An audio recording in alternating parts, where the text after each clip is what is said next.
Hello everyone, welcome back to my channel. In this video, we are going to continue our chapter number 1, that is chemical equations and chemical equations and reactions. So पिछले lecture में हमने क्या discuss किया था कि जो अभी हम चैप्टर के में पढ़ने वाले हैं, एक शॉर्ट व्यू लिया था और थोड़ी सी रीडिंग करी थी एंट्रेंस की। उसके बाद हमने केमिकल इक्वेशन के बारे में थोड़ा सा पार्ट डिस्कस किया था, रिएक्टेंट्स प्रोडक्ट्स के बारे में पढ़ा था। इस वीडियो में हम केमिकल इक्वेशन के बारे में और अच्छे से पता करेंगे।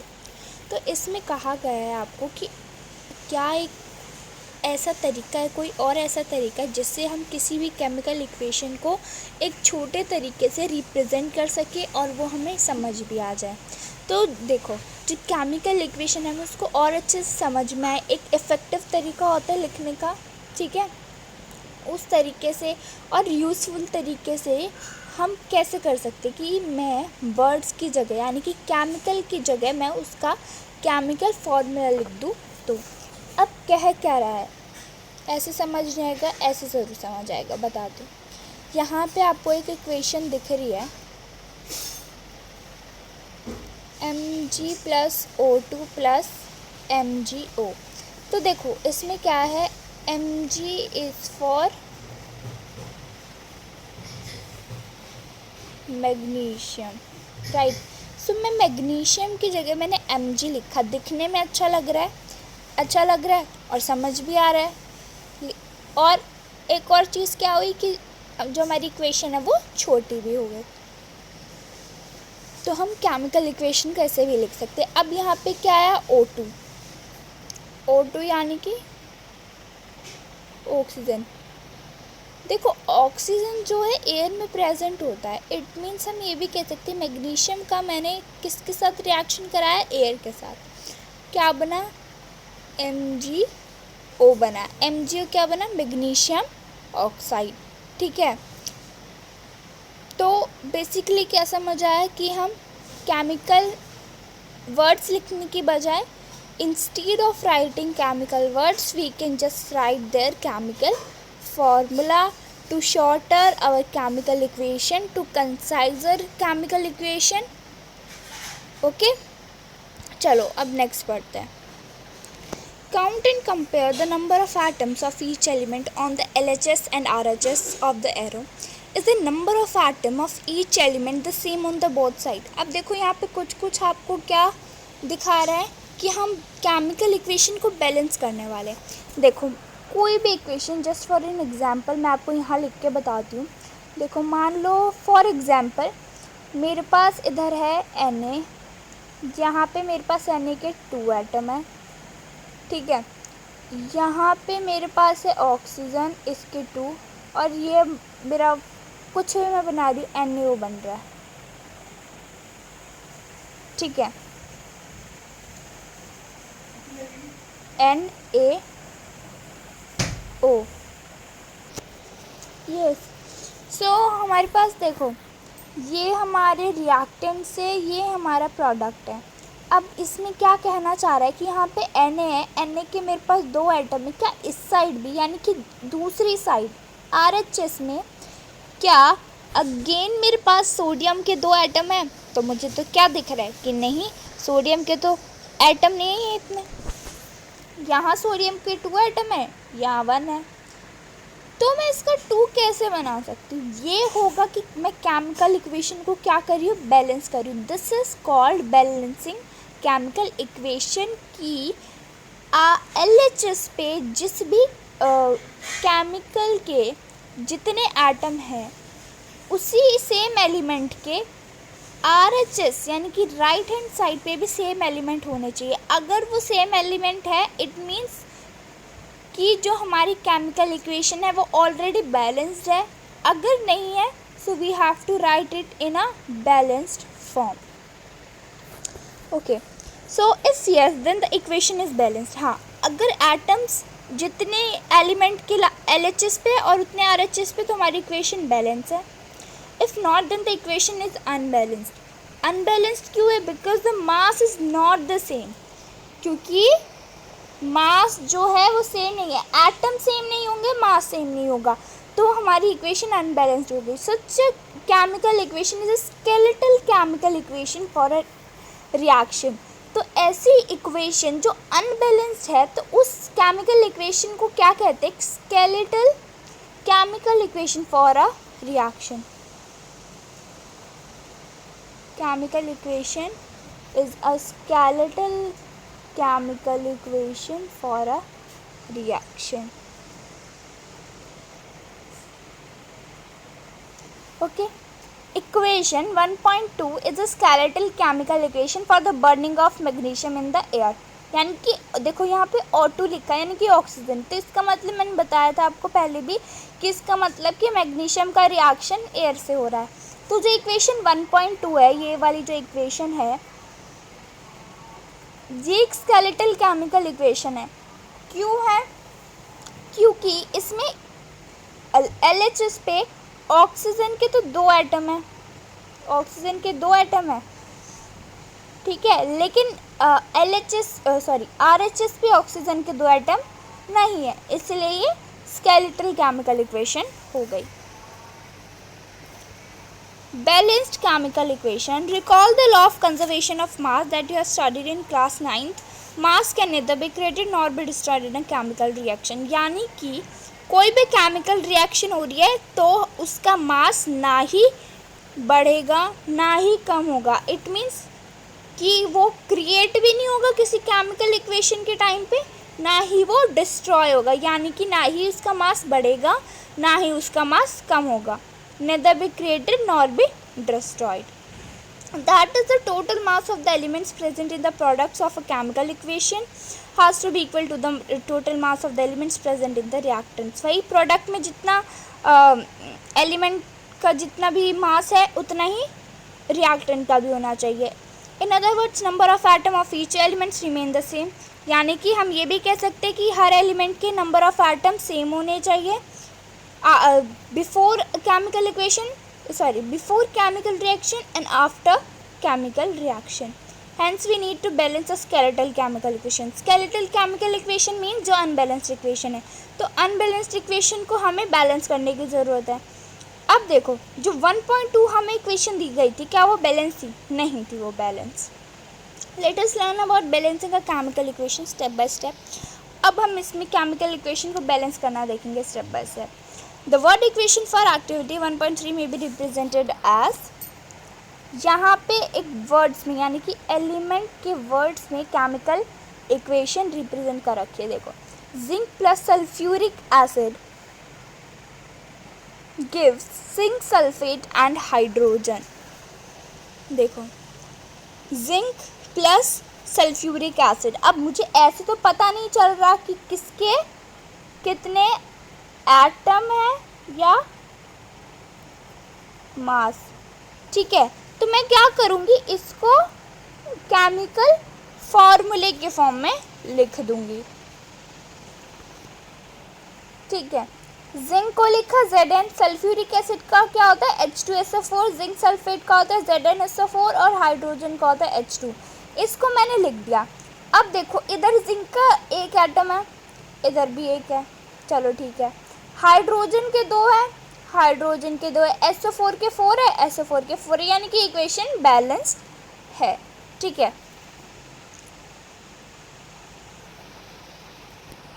ये आपको टेबल के फॉर्म में दिखाया गया है कि इसके LHS में इतने एटम है इस एलिमेंट के और RHS पे इतने। अगर ये एटम सेम है, देखो 1 1 2 2 1 1 4 4, यानी कि हमारी केमिकल इक्वेशन जो है वो क्या है, बैलेंस्ड है। अब इन्होंने कहा है कि आप ये वाली केमिकल इक्वेशन को बैलेंस करो, Fe plus H2O gives Fe3O4 plus H2। तो चलो एक बार और देखते हैं, ट्राई करते हैं कि कैसे किया। यहाँ पे आपको स्टेप बाय स्टेप दे रखा है कि किसी भी केमिकल इक्वेशन को बैलेंस करने के लिए सबसे पहले बॉक्स बनाओ उन फॉर्मूले के पास में, जैसे कि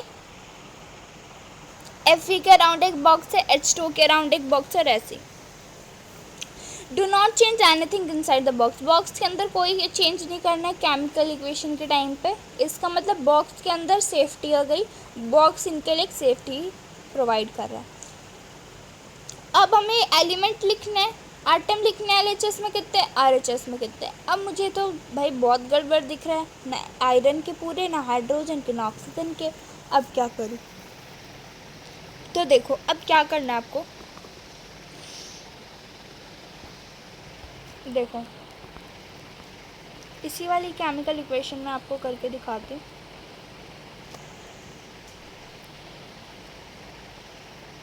ये रही। तो देखो मेरे पास Fe इधर 1 है, इधर 3 है, तो चलो मैं Fe को इधर 3 लगा देती हूँ। मैं इक्वेशन को यहाँ लिखती हूँ, Fe plus H2O gives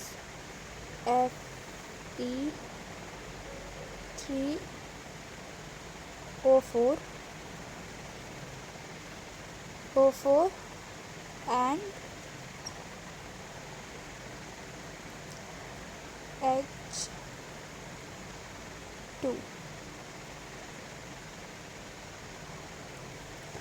Fe की देखो इधर एक एटम है, इधर 3 है, तो मैं यहाँ पे 3 लगा दूँगी, जिससे मेरा क्या हो जाएगा, इधर Fe के 3 एटम हो जाएंगे। हाइड्रोजन की इधर मेरे पास 2 एटम है, इधर हाइड्रोजन के 2 एटम है, ठीक है। अब देखो हाइड्रोजन के साथ ही ऑक्सीजन है मेरे पास, हाइड्रोजन के साथ ही ऑक्सीजन है, यानी कि अगर मैं ऑक्सीजन को बैलेंस करना चाहूँ तो जैसे मैंने Fe के आगे यहाँ 3 लगाया ना, तो मैं ऑक्सीजन के आगे नहीं, मैं पूरी इक्वेशन है, ये पूरी इक्वेशन है, तो मैं यहाँ कोई भी नंबर, मान लो मैं 3 लगा रही हूँ, तो यहाँ इक्वेशन में नंबर लगेगा, और ये जो नंबर लगेगा ये हाइड्रोजन के लिए भी होगा और ऑक्सीजन के लिए भी होगा, ठीक है। तो हाइड्रोजन के 2 एटम है इधर, हाइड्रोजन के 2 एटम, हाइड्रोजन के 2 एटम, चलो ये तो बैलेंस है। अब गड़बड़ आती है किसकी, ऑक्सीजन की आती है। इधर ऑक्सीजन का एक ही एटम है, इधर 4 है। अब भाई इसको 4 कैसे बनाऊँ मैं, देखो कैसे बनेगा, यहाँ पे 4 लगा दो। अब इससे आप कहोगे इससे तो हाइड्रोजन के कितने हो गए, देखो यहाँ वाले नंबर को यहाँ वाले नंबर को हमें क्या करना है, मल्टीप्लाई, यानी कि हाइड्रोजन के हो गए 4 × 2 यानी कि 6 हो गई, यहाँ तो हाइड्रोजन 2 ही है। अब ऐसे ही यहाँ इसको मैं 6 कैसे बना सकती हूँ, यहाँ पे भी 4 लगा के 6 हो गए एटम। चलो अब पूरी इक्वेशन रब हो गई, कोई नहीं, पूरी इक्वेशन को मैं दोबारा से लिख देती हूँ। Fe के 3 एटम लगाए थे हमने, H2O के सामने 4 था, राइट, और इधर था Fe3O4 एंड H2, और H2 के सामने भी 4 था। अब देखो इधर आयरन के 3 है, आयरन बैलेंस, हाइड्रोजन के 6 है, हाइड्रोजन के 6 है, बैलेंस, ऑक्सीजन के 4 है, ऑक्सीजन के 4 है, बैलेंस। केमिकल इक्वेशन हो गई बैलेंस। तो चलो चेक कर लेते कि नीचे जो केमिकल इक्वेशन दी है क्या वो हमारी ठीक है। जल्दी से आप ये नोट कर लो चेक करने के लिए।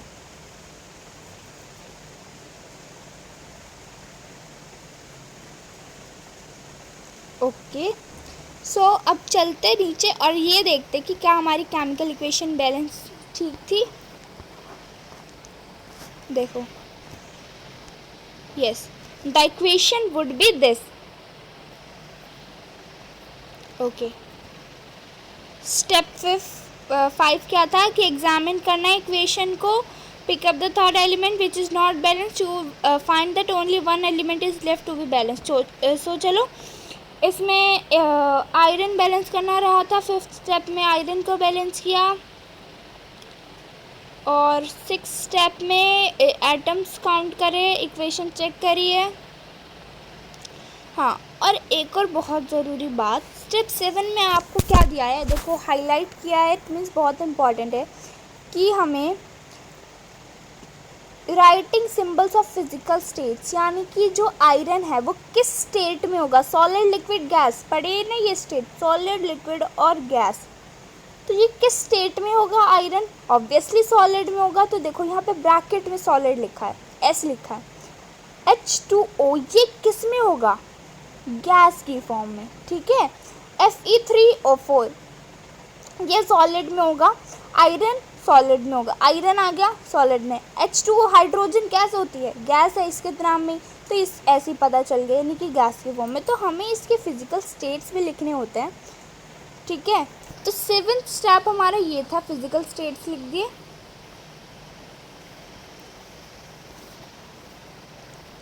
अब देखो, note that symbol G is used with the H2O to indicate that in this reaction water is used in the form of steam. Usually physical states are not included in chemical equation unless it is necessary to specify them. Sometimes the reaction conditions such as temperature, pressure, catalyst, etc. for the reaction are indicated above and or below the arrow in the equation. For example, CO gas के form में है and okay. हाँ ये देखो, अब इस वाले equation में देखो, ऊपर वाले में कुछ इतना वो नहीं लिखा कि यही लिखा है फिजिकल स्टेट कब लिखना है कब नहीं लिखना, ज़रूरी है नहीं है। अब देखो ये वाली जो लाइन दी गई इसका मतलब बताती हूँ। इस वाली इक्वेशन में आपको क्या दिख रहा है कि यहाँ पे जो हमारी प्रोडक्ट है और इधर मेरे आगे रिएक्टेंट कैसे आए, देखो यहाँ पे क्या हुआ है, यहाँ पे जो केमिकल रिएक्शन हुआ है वो किसकी हेल्प से हुआ है, सनलाइट और क्लोरोफिल, समझ आया। देखो अब ऊपर आपको क्या लिखा है कि sometimes the reaction condition such as temperature, pressure, catalyst etcetera for the reaction are indicated, यानी कि जो रिएक्शन हुआ है वो किस बेस पे हुआ है, रिएक्शन में हमने क्या किया है, वो ये वाला जो एरो होता है कई बार इसके ऊपर भी लिखा हो सकता है, इसके नीचे भी लिखा हो सकता है, जैसे कि आपको यहाँ दिख रहा है, that can be indicated above और below the arrow in the equation. अब यहाँ पे कुछ क्वेश्चन दिए गए हैं। Why should a magnesium ribbon can be cleaned before burning in the air? ये सब कुछ क्वेश्चन दिए गए हैं आपको। इन क्वेश्चन जितने भी सारे क्वेश्चन होंगे सेपरेट वीडियो आएगी इन सभी के लिए। अभी हम चैप्टर करेंगे और जितने भी क्वेश्चंस होंगे इन सब के लिए सेपरेट वीडियो ज़रूर आएगी ही आएगी।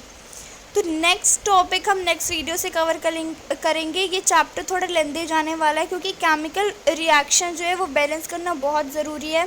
आगे जाके आपको खुद केमिकल फार्मूले लिखने होंगे तो थोड़ा हार्ड भी होने वाला है, ज़्यादा नहीं होगा, बस अगर आपने एक बार आपको केमिकल फार्मूले याद है तो आप कर सकते हो बहुत ही ईजीली।